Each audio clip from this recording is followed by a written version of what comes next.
Hello world, I'm Roxy from Super Media Bros, bringing another episode of Character Comic Review. The show where I review characters who are not very popular, especially to the people who do not read comics. And in that format, I review characters who are relevant to the new movies or content that are being released soon. So this week, ladies and gentlemen, we're actually going to be switching up and actually going to be covering a character who is actually very well known.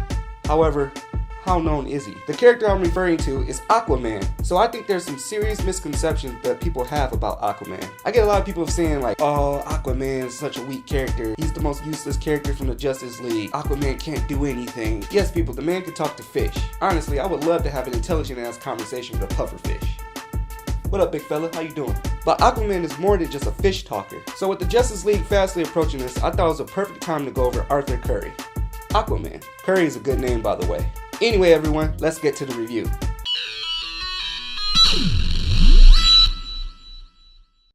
Aquaman first appeared in More Fun Comics number 73 in November 1941 and was first created by Mort Weisinger and Paul Norris. Okay, y'all. So at first, Aquaman was very limited. He could only talk to fish and breathe underwater. He could leave the water, but had to touch the water at least once every hour, or he would die. However, through the years, Aquaman would get a major upgrade. Aquaman would be retconned in 1959. Originally having a similar origin to the original Aquaman, Arthur Curry was retconned to be the son of Tom Curry, a lighthouse operator. One day, a woman is washed to sea where Tom would rescue her. However, the woman would not reveal why she was washed ashore. Her name was Atlanta, and it would later be revealed that she was exiled from Atlantis. Atlantis is the underwater kingdom where Aquaman will eventually rule. Later, the two will eventually fall in love and have a child named Arthur Curry. A couple months later, an incident happens where Arthur would fall in the water, and instead of sinking and drowning, Arthur Curry would begin to swim. At the age of 2, Arthur would have another incident in the water where he would hit his head and fall underwater. When Tom tries to search for Arthur, thinking that he was dead,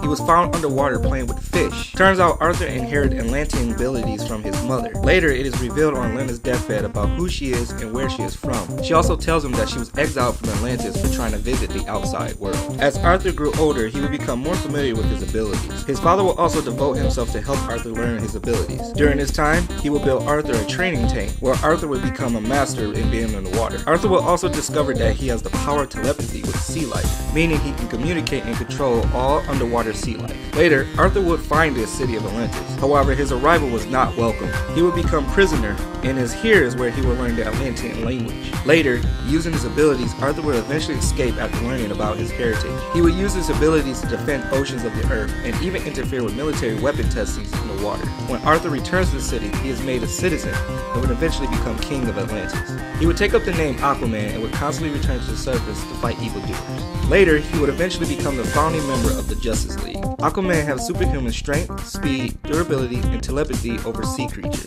So ladies and gentlemen, Aquaman is a force to deal with.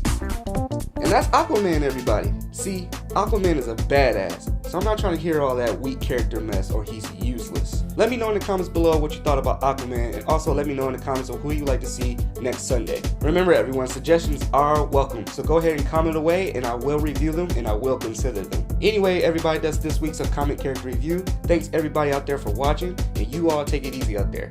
See ya.